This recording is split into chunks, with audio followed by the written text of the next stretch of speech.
Leonardo da Vinci once described painting as poetry that is seen rather than felt. Today, more and more ordinary Kiwis are dabbing their brush and paint, reaching out to the canvas and getting in touch with their artistic sides. We are just totally bowled over by what people are painting. Nick Dobson runs Passion for Painting, a private art school in Christchurch teaching you how to paint. For the last 4 years, Nick's noticed a big increase in people wanting to learn how to do it. We see people coming here in evening classes with their shoulders way up around their ears, and the moment they come in and start painting, everything calms down. Every now and then you'll get too much paint, so you just need to just scrape it off a bit. Nick, along with 2 other teachers, work one-on-one with the upcoming artists. Now, we don't stop and teach everybody how to do clouds or teach everybody how to do trees. They're working on their own paintings, paintings that they've chosen that they want to work with. Mike Chilton has been learning to paint for 12 months. He says he enrolled because he wanted to try something different and give painting a go. It's a painting of a cartoon, of a fairy story, and I guess I wanted to do a fun picture. My 2 previous pictures were of landscapes. Julia Morley learnt art at school and has only recently taken it up again. Here she's painting Lake Tekapo, and it's just her 2nd landscape. A lot easier than I thought, actually. It was quite intimidating first coming and seeing the sort of quality of the work that people were doing and wondering how on earth I was going to manage to do anything equally as good. And I think just the teaching, sort of helping you gradually as you go along, has really helped and encouraged me. Nick says she uses basic teaching techniques, passing on skills as they work from a photo. So this is the real start of a painting. You see we've graphed it up. We've started to bring some structure in. We're starting to get the folds in the dress. This is, again, it's quite different painting. It's all knife work, and for a first painting she's done incredibly well. This is one of our teenagers. We have our class on a Saturday morning just for, we call them young emerging artists. This is one of the people who does have talent. And this one here I really like, the horse. That's a painting to be really proud of. A lot of work getting the horse correct to start with, but the background has worked really, really well. Yeah, she's had a really good time. There's a lot of encouragement because we have a huge number of perfectionists coming and they want it right from the beginning. So just saying, yes, it will happen. Things will get that 3D effect.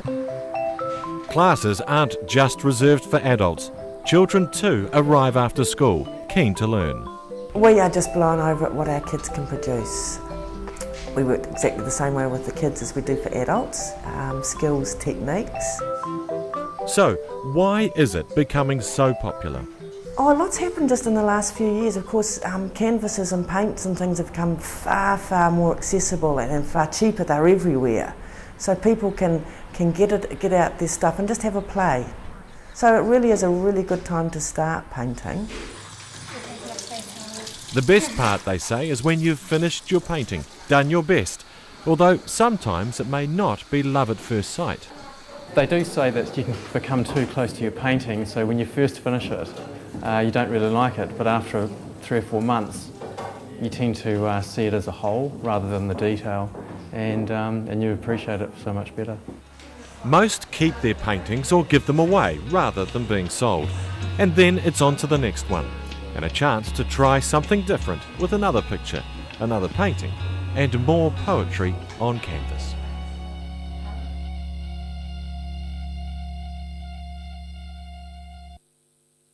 We held him in our arms when he wasn't even 2.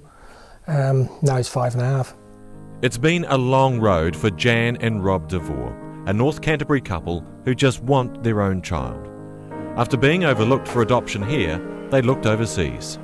Armed with a handycam, they recorded this most personal of journeys. In November 2004, they travelled over 8,000 kilometres to Irkutsk, an industrial city in far-off Siberia, and to an orphanage called Baby Home Number 1. We were offered 2 boys Unfortunately, at the same time. At the same time, in the room at the same time. One came in, he was a little ginger-haired boy, just absolutely gorgeous, big smiles, and then Valeri came and he was handed to me and he just cried. He just cried and cried and cried, and he sat in my lap and he wouldn't let me touch his hands, he wouldn't let me do anything with him. Just sitting on his arm. Just sitting there, whereas the other wee boy was, Ivan was very lively, and after 4 very, very long, hard days. I wanted Ivan because I was playing with him continuously. Jan had Valeri on her lap, who would not move, only cry. After 5 days, the time had come to make a decision. Ivan or Valera. We wanted to take both boys, we weren't allowed. And basically, the rules in New Zealand wouldn't allow us to do both, unless they were siblings, and they weren't. So we had to make a choice, and we had a hard time. And here on home video, Jan and Rob unwittingly capture the moment they make their life-changing decision. It's good. Is it good? Yeah, of course. Yes, of course I can.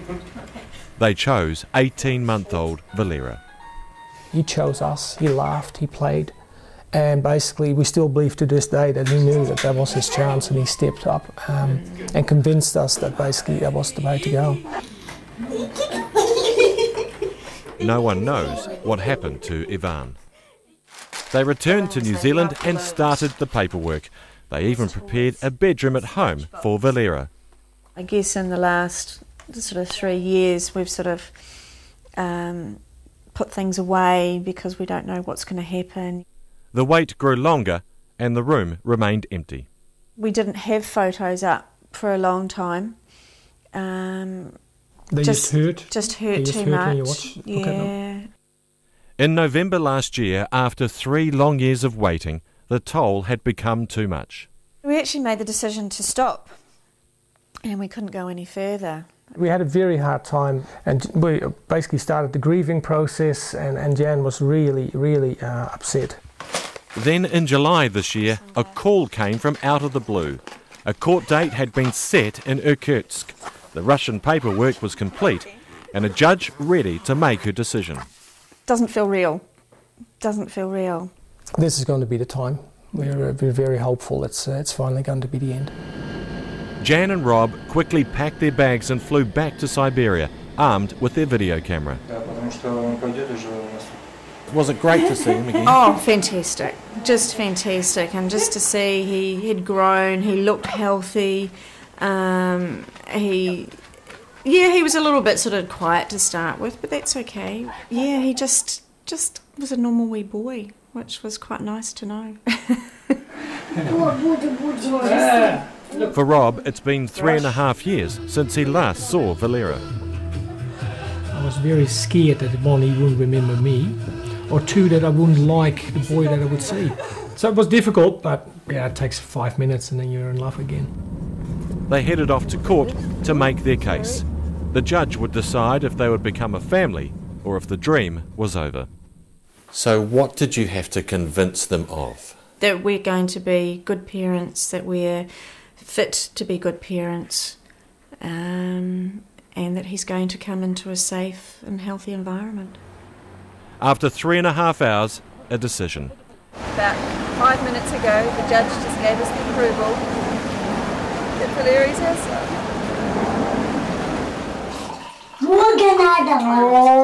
The years of frustration and waiting for Russian officialdom are finally over. Valera is theirs. There we go, Valeri's feeding his pigeons the first time and he's loving it. For the next 2 months, Jan and Rob bond with their new son, apply for visas and papers that would allow him to leave Russia and become a New Zealand citizen. Then just last Monday, after 10 weeks away, they finally arrive home. Valera? Valera? Is this Granddad? Hello. You say hello. Hey? You said hello. It's been a very, very long journey. Very long journey, yeah. All the ups and downs, and now we can go home. Yay. Finally. Yay. He's showing off now.